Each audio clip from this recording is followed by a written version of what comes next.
Oliver's a postdoctoral researcher at the Austrian Institute of Technology. But so Oliver's a composer, singer, musician. He's an inventor of new musical instruments. He's a very prolific and energetic researcher in music computing and HCI. He's developed a number of methods and devices, and he has organized concerts for showcasing new kinds of technology-mediated audience participation.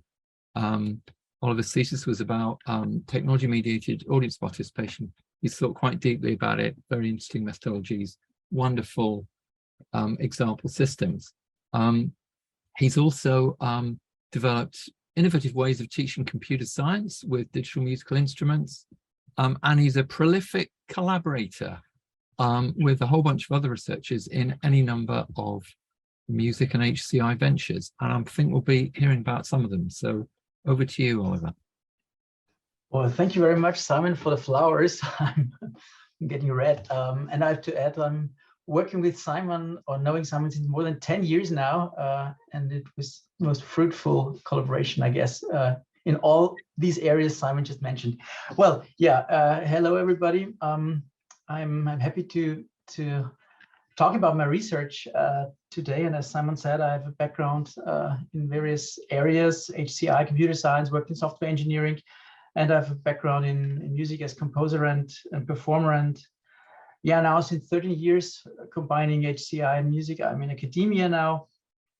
And I thought this is a good way, especially to this community, to show you about my research, and especially on the music-related use cases, but also beyond, because I think HCI is quite interdisciplinary per se, and if you do music in HCI, you're getting even more interdisciplinary. But there are a couple of ways to really expand that, as you will later see, to very different domains. And yeah, let's dive into that. Yeah, as someone said, I'm at the AIT in Vienna, but I'm also at the University of Vienna as a researcher and lecturer in Austria, in the heart of Europe. Let's start with the first. I have three basically parts, and the first part is to show you about my music-related use cases from DMI's digital musical interfaces, instruments to technology-mediated audience participation, or TMAP, as I like to call it. One of my earliest inventions, and I'd say most known ones, is the Trombosonic, which is a musical instrument, or a NIME. And when I listened to Asha's talk, I was smiling, because we used the similar sensors basically than you did in your egg. You see the ultrasonic sensor, you can get an idea of an Arduino and an accelerometer, but instead I used the thermal resistor as mouthpiece, not a wind sensor. So that's the difference, and not a slider with buttons. Yeah, this is a gestural music instrument, and well, I performed actually all around the globe already with it, but the biggest production was back in Vienna, and I have a short video to show it how it.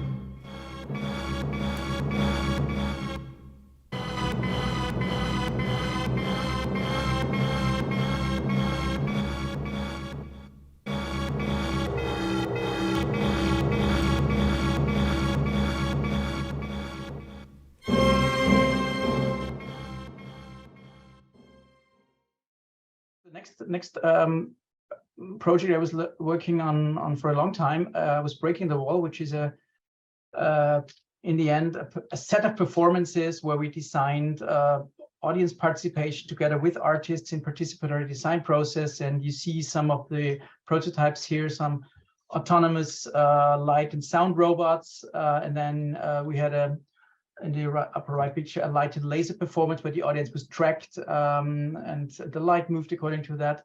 And in the lower picture on the right, you have smartphones where we developed a quite novel technology to use ultrasound to control smartphones, even when they are in the flight mode. So we also wanted to trigger the technology awareness of the audience, that the smartphone was controlled, although they were switched to flight mode. And I will revisit that technology later again.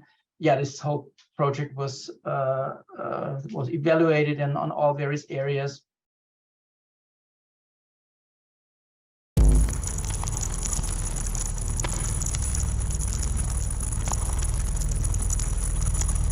The artist remotely triggers sounds and visuals on audience smartphones using ultrasound.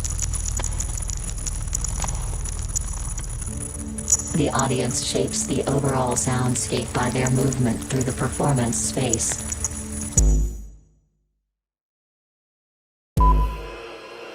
Lasers and spotlights surveil the audience. Their movements affect the music.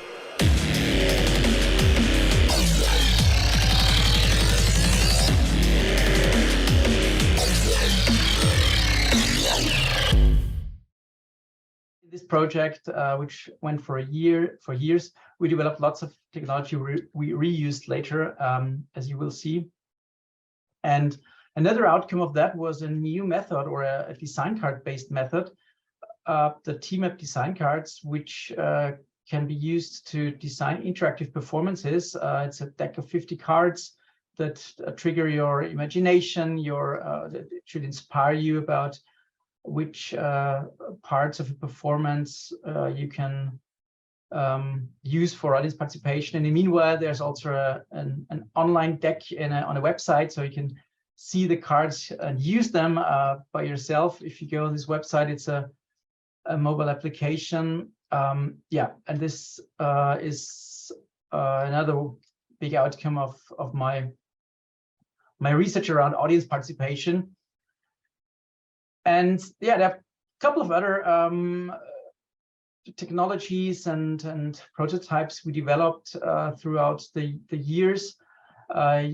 Just a couple of here, you see smartphones in performances to control sound of guitars, and a set of Playel sensors where we tried to communicate, visualize the heartbeat of Playel sensors in a huge performance in Vienna of Playel dances.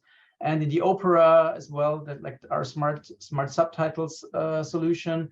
You see the Vienna State Opera on the right, where we accompanied the performance in some sort of immersive way and provided the audience with additional subtitles. We also did in-house subtitling with another opera house in Germany. And yeah, you see chemicals and music together, the galvanic sonification, as I call this installation. And there was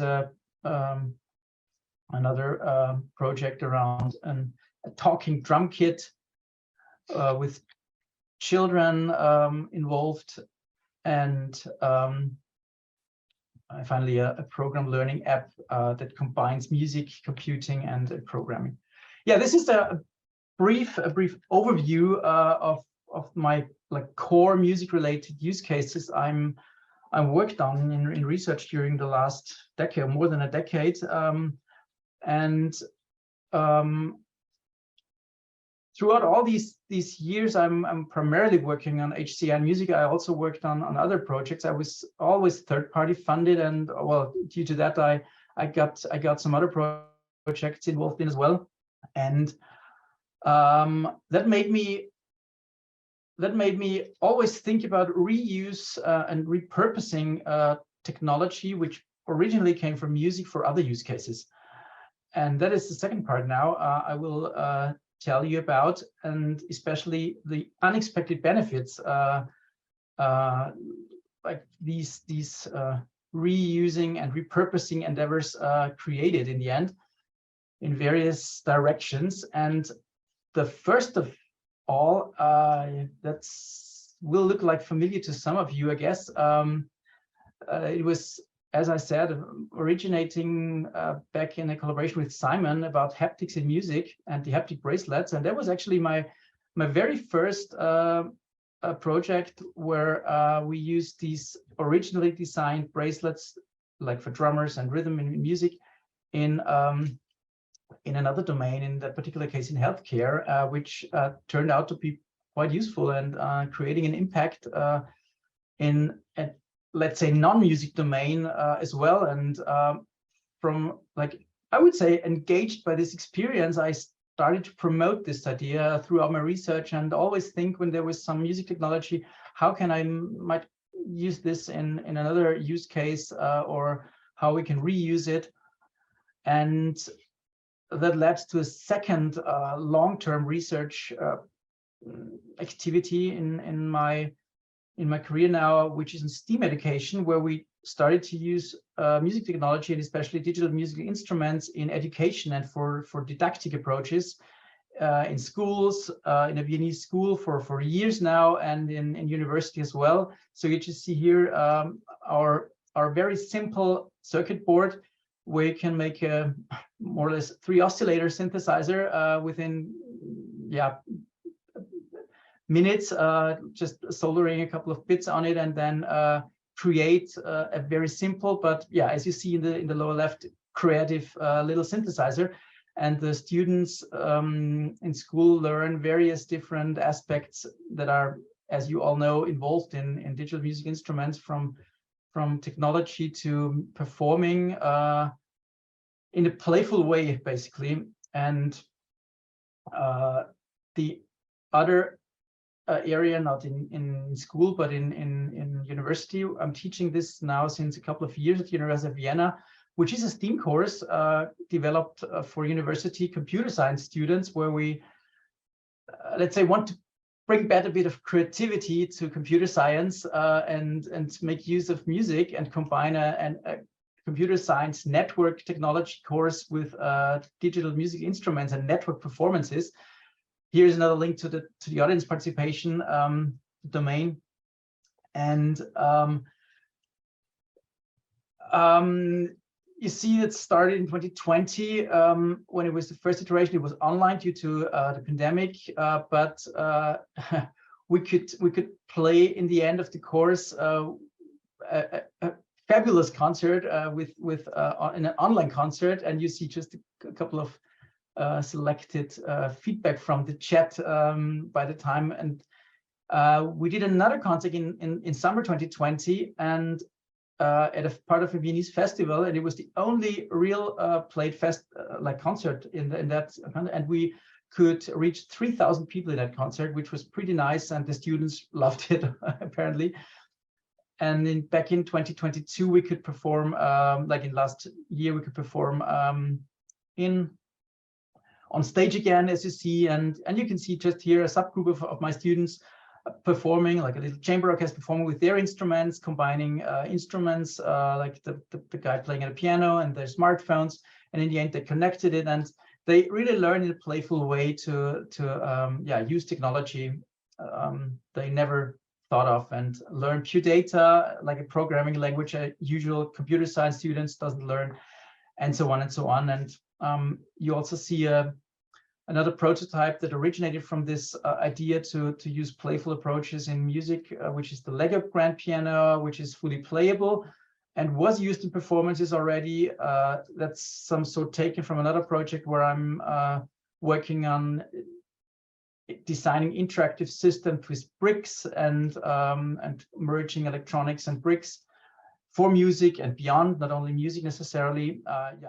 The Playel, as I know it, as I call it, in action and on stage, and it's a fully playable 2-octave Lego piano.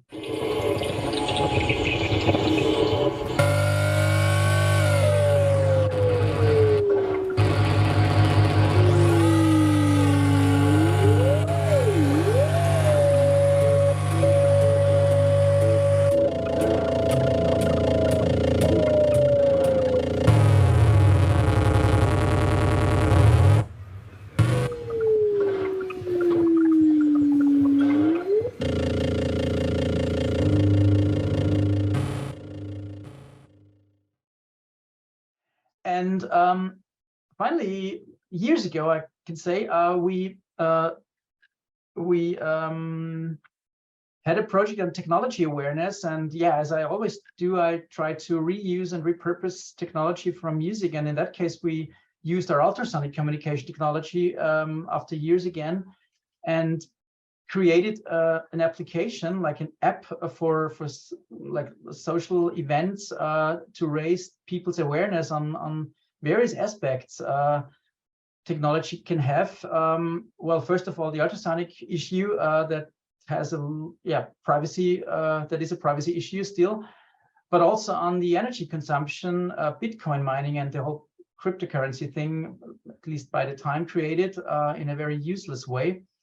And yeah, you just see here an impression of the app, and that if the students mined an ETH coin, as we called it, they got an actually Mozarttaler to. But the big thing here was for me that by the time I became really aware of this energy topic and started to dig deeper, create a network, and then I also had another. I was invited back by the time to the University of Kunst, the Art University in Graz, and we basically worked on sonification of large multidimensional data sets. And here in my use case here in our subgroup where we worked, we actually had to deal with a large data set from the UK on the energy consumption of I can't remember which city it was, but it was a data set on energy consumption of several households in the UK. And yeah, we just developed this, as you see in this paper-based prototype, some standby energy consumption door when you come home, and you hear basically about your energy consumption that happened when you were away. And again, that kind of brought me closer to the whole energy domain, and my network increased. And while I was pursuing another third-party project, I happened over the years to basically successfully submit a pretty huge project on energy data with the network I gathered around me in the end. And so I found myself last year, apart from getting a baby daughter, getting a 8 million grant for a data science project on energy data. And it's a Horizon Europe project, and we're now working on a common European distributed data infrastructure. There is, of course, lots of data science in there. There's lots of AI and machine learning in there, and there is, of course, lots of HCI in there from a user experience and perspective. We'll develop a couple of prototypes here to trigger the behavior on energy consumption and so on. And in the end, we will, if we are successful, get at least 69% of, in theory, the European energy data. We have all the big countries, well, not all, but lots of big countries like Italy, Germany, France, and Spain in our project consortium. So we should be able to get lots of data together and to play with. I mean, not to play with, but also to play with. And ideally, we can even get a higher number if we also achieve to get phase 2, which are the blue countries. And we've even connections to other not European or like not EU countries, the yellow ones, where we could make it really big. And that is what will concern me, apart from my musical activities during the next years, because I'm the coordinator of this project and the PI, and having now since last year quite a team around me. And we will dig deeper now in not only energy, but also back in music again, because I definitely will continue to combine and deepen my non-music related use cases with music and HCI. And as I kind of interdisciplinary, like try to building bridges from music and HCI towards other domains. Thank you, Simon. I'll go back now from my energy data science project to music and HCI again, and because I think there is lots of potential, and I put that in the proposal already. So we will come up with some prototypes around that. to especially look at sonification of energy data, and especially energy production consumption data, because you see there will be millions of data, and we are dealing here with historical data, like validated historical consumption data, like the data you used the last month or the data you used a year ago. But we'll also deal with smart meter data in real time. So if you like take your smart meter from your home, you will use your data, which you just currently, for instance, consume. And as you can now imagine, there's so many potential in using this data in a useful way to make us aware about what happens in our households, just currently, what happened in our neighborhood during the last days or weeks or months, whatever. So this is just one use case I will use, and I have besides the EU project, I have a proposal in drafting currently with an art university, where we will kind of use this data, or hopefully will use this data for artistic reasons and for musical reasons. Apart from the, let's say,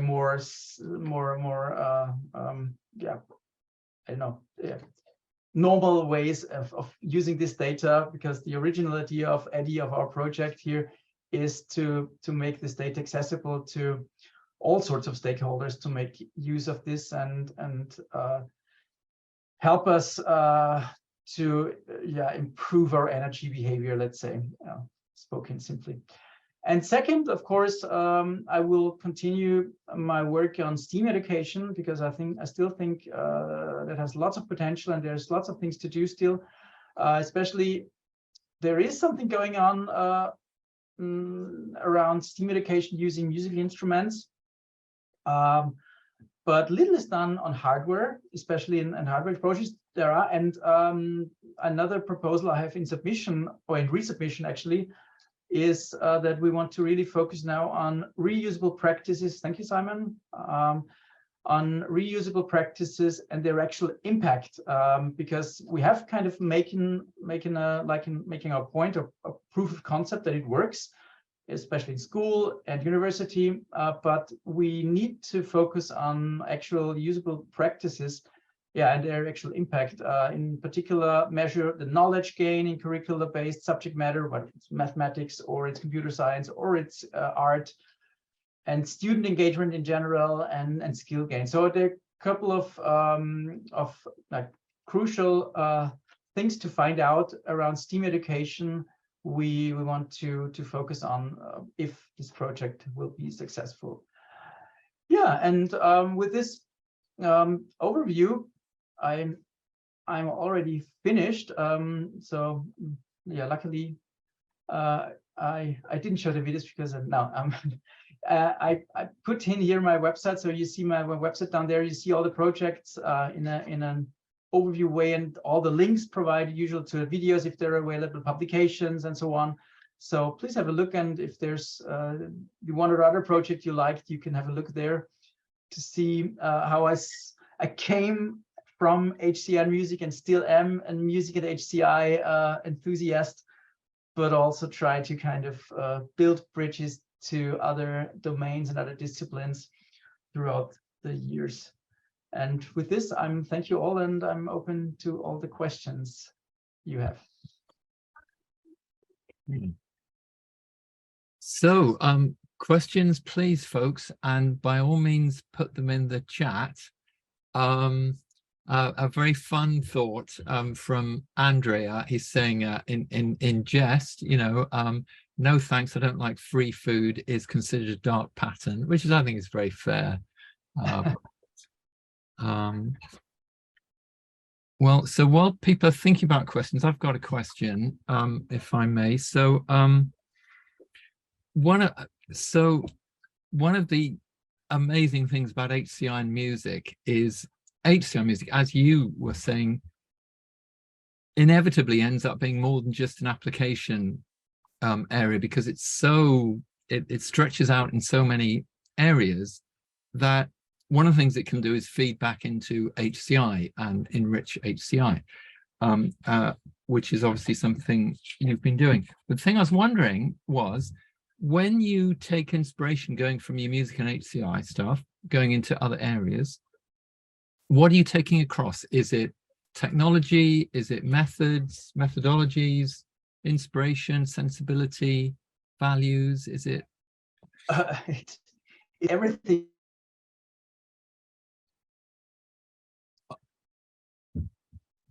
You've muted. You've auto-muted. I think you're back now. Yeah, Zoom crashed again, but I'm back. So I didn't want to avoid the question. No, no, I'd say I'd take all of with me, including chances that just come up because, for instance, the whole STEAM education idea back then came was actually inspired by call basically, and as I am and you all, we are all dependent on third-party funding. This is always some motivation to do research. And we had a nice call in Austria for collaboration with schools and doing research with schools together. And then in the end, I just thought, what can we do here? What can we contribute here? And then I did some little research and said, well, actually, I have lots of music technology. There is this nice call, and there's not much done around music instruments and education, like in STEAM education. So yeah, that's it. So it was somehow pretty pragmatic, I would say.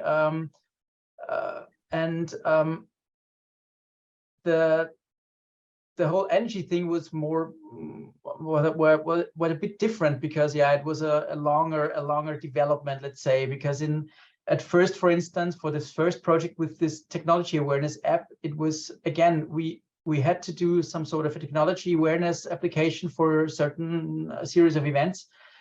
And again, I thought, well, what is in my drawer? What is in my my office lying around on technology, like figuratively spoken? And yeah, there was this kind of ultrasound technology which fit perfect for using as a music technology, but also triggering technology awareness.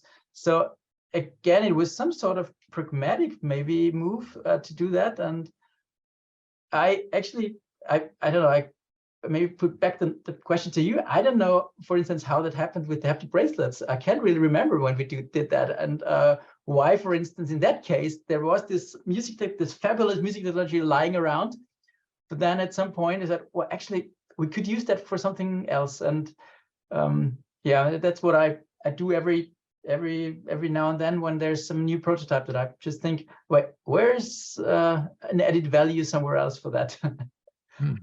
So it's a big shame. Obviously, we didn't get to see the videos, but it's too dangerous to see them. So some very interesting, tantalizing glimpses of things there. Like you gave us a photo of one of your very interesting audience participation things that looked like they had some very interesting technologies. And of course, there's your ultrasound phone switched off technology. I mean, is there any one technology that might have interesting music HCI implications for other people that's worth just very briefly saying a word about or bigging up or anything? I think it's most likely the things I just try to share my screens again. I hope it works. It's the work on Trombosonic here again.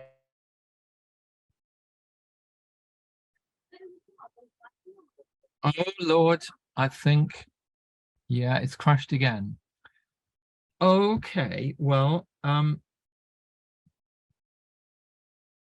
okay, so I'm sure Oliver will find his way back in, but Tom, how do you want us to proceed at this moment, do you think? Whoops. We've got a bit more time for questions. I think Oliver's back now. Yeah.